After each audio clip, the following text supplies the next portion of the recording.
ito na, pababa na ako. Yan. Kasi, yung sa taas ng grotto na halaman, ayan, ayun, nadiligan ko na.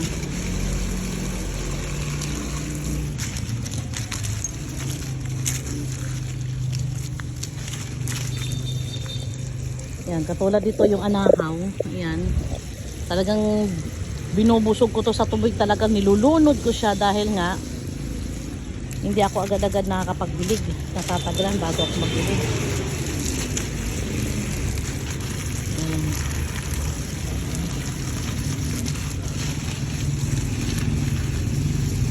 Ito ng aking rubber tree, oh. Hindi ko masikasong tanggalin yung ano, markot para nailipat ko. Yan. So ito naman, mataba na siya, oh.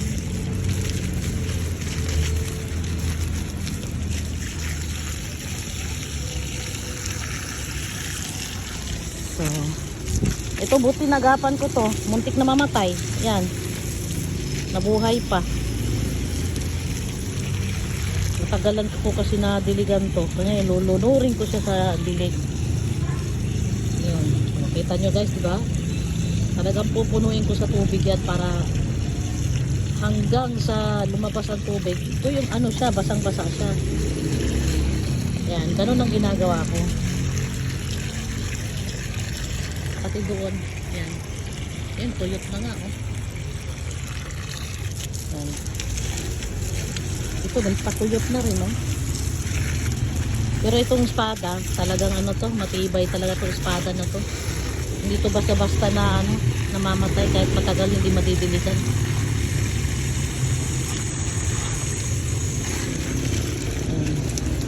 Babalikan ko yung ano. Yung alam nyo guys, maghahakot din ako dito ng ano, ng halaman. Kasi sa kainta 90% namatay mga halaman ko. Tsaka yung iba nung bagyo, nung binaha kami, inanod siya ng bagyo.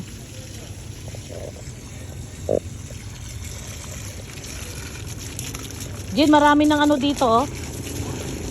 Marami ng ano, tawag nito, dahon, kapalan ng dahon.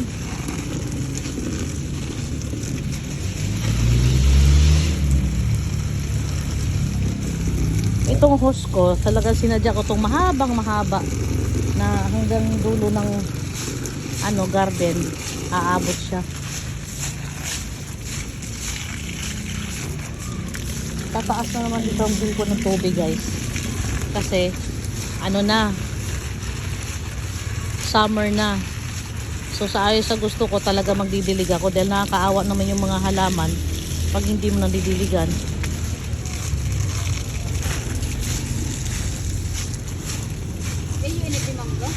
Oo, kaso lang walang mag-ano.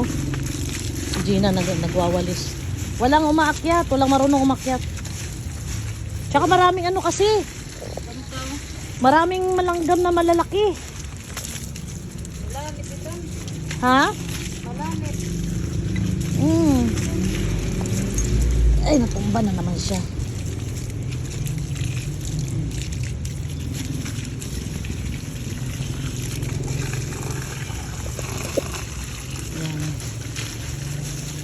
Tuyot na tuyot. Yun, tuyot na tuyot, oh. Diba? Pero buhay pa siya. Ang ano talaga ng resistensya nito, ano na to? Tawag nito. Itong espada na ito. Sobra talaga resistensya nito. Yung sa kainta, isang buwan ko nang dinapuntahan. Pagdating ko doon, ibang mga laman patay na. Pero yung espada, buhay na buhay ang espada. Yun nga lang, yung ano niya, yung strand ng dahon niya, ano, pumayat. Ito, muntik na rin mamatay, oh. Isang linggo pa lang di ako nakapagdilig. Sus, grabe.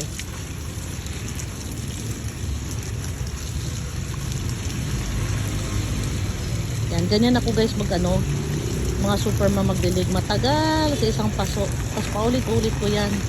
Dahil nga, tuyot na yung ilalim para pag-absorb sa ilalim, basa pa rin yung, may moist pa rin yung ano, may moist pa rin yung taas ng ano, sa taas ng ah, sa taas ng lupa.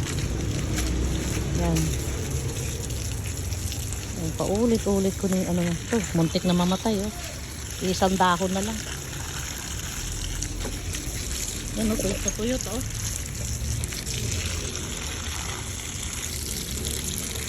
Itong halaman na to, yan, saka yan, dadalhin ko sa kainta. Yan. So, obligado naman ako ng kainta. Twice a week. Para hindi mamatay ang halaman ko.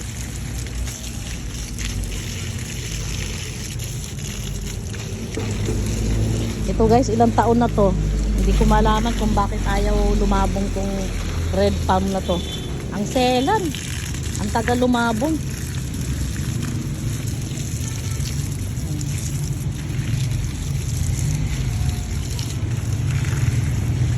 Ito yung palm tree ko din, oh, na ibang variety. Tinamaan yung dahon kaya nabalik. Tinamaan nung nag-trim nito, oh. Gaganda din yan, magsisibol din ng panibagong ano yan, dahon.